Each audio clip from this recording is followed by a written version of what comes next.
Everybody, we're back with Off the Highway. I'm Tony Kriz, and that's Bryan Sirchio. Bryan is a wonderful friend of mine. He is a trailblazer of progressive Christian worship music. He's a caregiver and a guide to creatives everywhere. And he is the author of the 6 Marks of Progressive Christian Worship Music. Bryan, thanks for being here, buddy. My pleasure.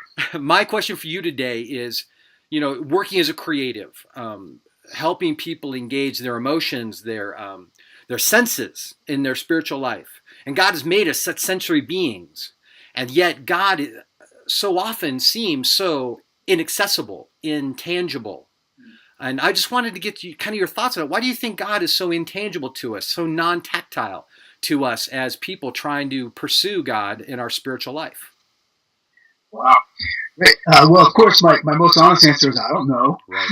But I spend my life trying to respond to questions like that, trying to wrestle with questions like that. So I think there's something about the design of God not being quite so obvious that's intentional. On the divine's part. I mean, off the top of my head, I'm thinking maybe so that we'll seek, we'll search, we'll ask, we'll reach out, we'll grope for understanding, and maybe be a little bit more humble about it in the process. And maybe not, for me, the fact that God is a bit hidden.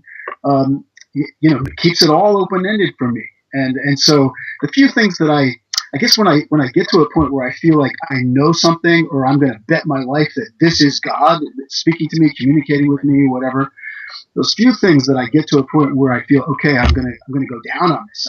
I'm willing to put my whole life on this, make all the difference in the world.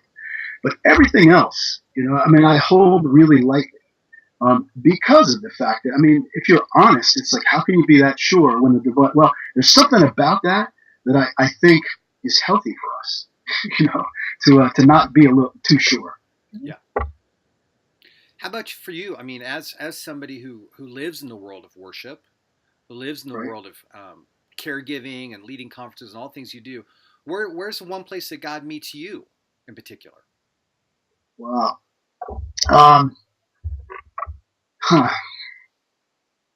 I think, probably, man, that's a great question, Tony. Yeah, to do justice to that, I have to think about it a little bit.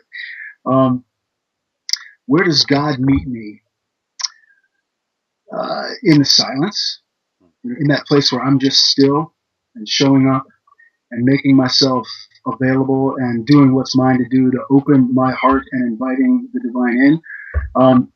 And that can happen any number of places. It can happen in the quietness of my own home, living room, out in nature. It feels almost cliche-ish to say in nature, but that's really is true. When I'm looking at this, just the incredible beauty or majesty of creation, I sense that. And then I would say more lately in a lot of unexpected places. And actually, you've been helpful with that, with some of your work, your writing, your reflections. Just kind of looking for God in the places that I used to think, well, God wouldn't show up there. Now I'm finding that God loves to somehow surprise me. So I would also say in the beauty of art, and that's part of why I hang out in the realm of music as much as I do, kind of expressing myself poetically. I don't know. I'm not feeling like I'm being very articulate with that, but that was a hard question.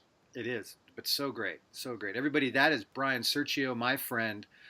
Really just a wonderful, wonderful creative mind and tender heart. Thanks so much, Bryan. Appreciate your time. You're welcome.